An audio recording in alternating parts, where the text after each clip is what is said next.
Apenas em 2024 foram registrados quase 300 mil novos processos, segundo dados do Conselho Nacional de Justiça. Para trazer um panorama maior para a gente conseguir entender o porquê desses dados, eu vou conversar agora aqui no nosso estúdio com o advogado Juliano Pessoa. Seja muito bem-vindo. Obrigada pela sua participação mais uma vez aqui junto com a gente no Gazeta News, edição da manhã. São números que são bastante significativos, né? Não tem como eles serem ignorados. Exato, Mara. Bom dia para quem nos assiste também. Veja só, e o grande detalhe desses números, eu diria que evidencia de maneira muito clara que boa parte dessas negativas, elas são, em grande maioria, indevidas. Por que eu afirmo isso?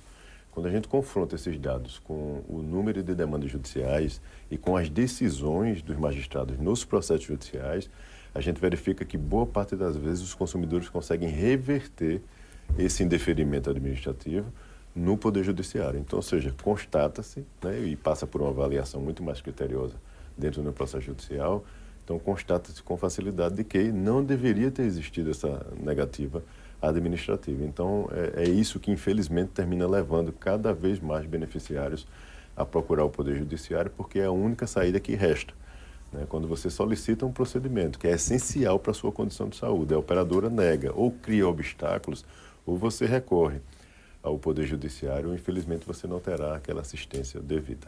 Então, esse tem sido um dos principais motivos para esse tipo de ação que é movida contra as operadoras de plano de saúde? Para você ter ideia, 67% dessas negativas, elas tratam sobre negativas de procedimentos, muitas vezes cirurgias e outros procedimentos mais complexos, e medicamentos, dispensação de medicamentos de alto custo. Então, 67% tratam desse tipo de questão.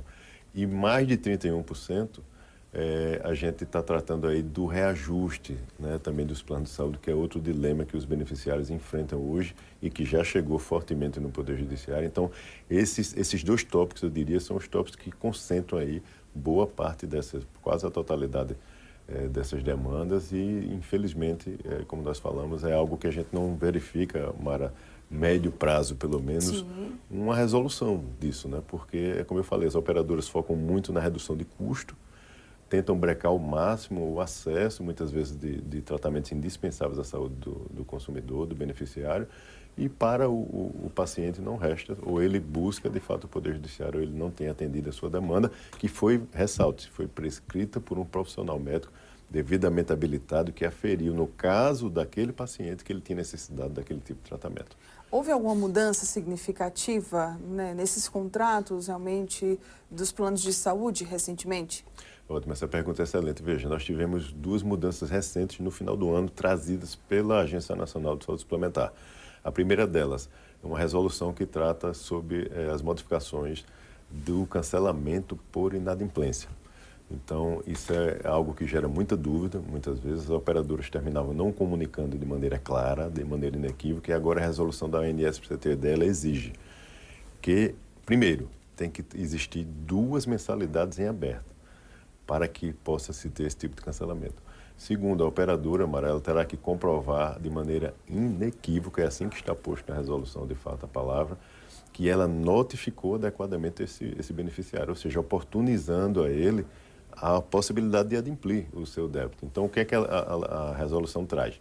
No 50º dia, a operadora deve notificar o cliente, oportunizando 10 dias para que ele regularize a sua situação.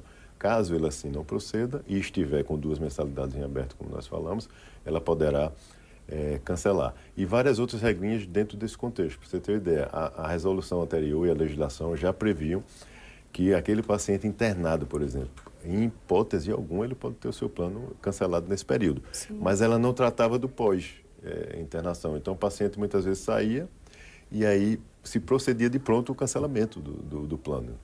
Então, muitas vezes ele precisava retornar ou tinha tido alguma intercorrência e já não tinha mais, já não dispunha mais do seu plano de saúde. A resolução tentou aparar essa aresta também. O que é que ela traz?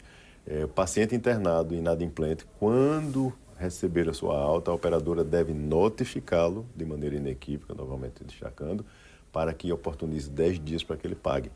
Então, ou seja, é uma outra segurança, né, para esse beneficiário. E, além disso, um outro destaque que eu traria em relação a esse assunto também é que o consumidor passa a ter o direito, que não dispunha antes, Mara, de questionar os valores quando for abordado com uma questão de inadimplência.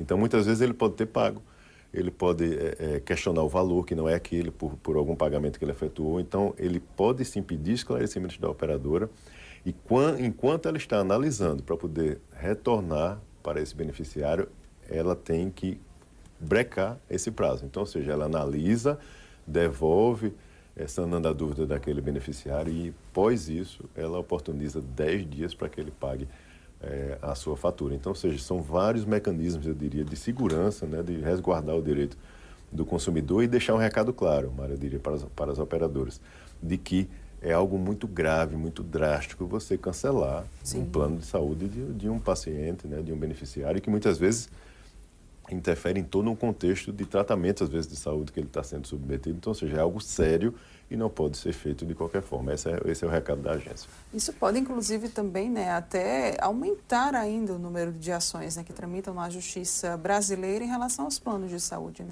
Exato. Eu diria que essa movimentação da agência, no ano passado, ela se deu, de repente, por um número exacerbado que nós vimos de cancelamentos unilaterais no ano de 2024.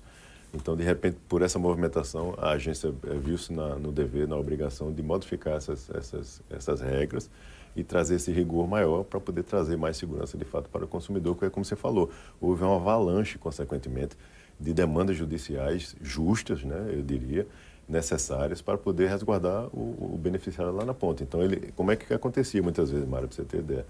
Você não recebia a notificação de maneira adequada e quando você buscava um hospital, uma assistência de saúde, porque estava precisando, descobria lá na hora de ser atendido. Então, ou seja, vários e vários casos assim.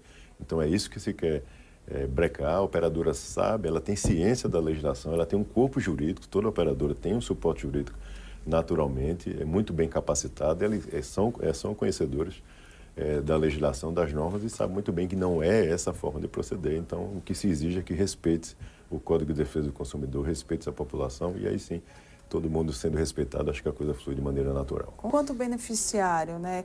De que forma que eu posso buscar a justiça ou em qual situação? Realmente quando eu tiver o meu direito violado? Primeiro passo, Mara, antes de buscar o Poder Judiciário, né, administrativamente você tentar resolver.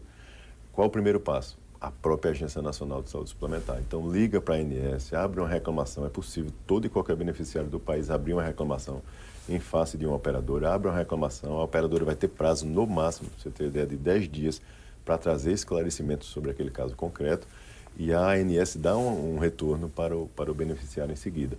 Não resolvendo, busca os PROCONs, os órgãos de defesa do consumidor, e se for algo de fato que tem um pouco mais de urgência, que esteja tratando de uma patologia, por exemplo, onde ele precise se submeter a um procedimento ou a realizar um exame, por exemplo, mais complexo, e o tempo é algo crítico, infelizmente aí de fato nesse caso é onde a gente recomenda que ele busque um profissional da área jurídica para empreender medidas cabíveis junto ao Poder Judiciário, tentando perseguir aí uma decisão liminar que sai de forma breve, para poder obrigar a operadora a cumprir com o que foi prescrito pelo profissional médico, que é isso que a gente sempre ressalta. Quem sabe o que é que o paciente necessita é o médico assistente, não é o gestor da operadora ou qualquer outra pessoa. Qual que é a grande mensagem que fica para quem está nos assistindo sobre, né, esse número exacerbado, sobre esse aumento realmente dessas demandas contra as operadoras de saúde na Justiça? Olha só, eu diria que o consumidor precisa estar cada vez mais atento, acompanhando as notícias, vendo o noticiário, vendo as notícias que saem na mídia, de forma recorrente, inclusive, acessando o site da ANS, da Agência Nacional de Saúde Suplementar. Tem muita informação lá, muita dica, muito suporte para os beneficiários de maneira geral. E qualquer dúvida, Mara, é aquilo que nós falamos. Busca a informação com a sua operadora, busca acessar a própria ANS abrindo uma reclamação e busca ajuda de profissionais habilitados, porque de fato é muito mais difícil para o consumidor, que é a parte vulnerável, lidar com essas situações sozinho.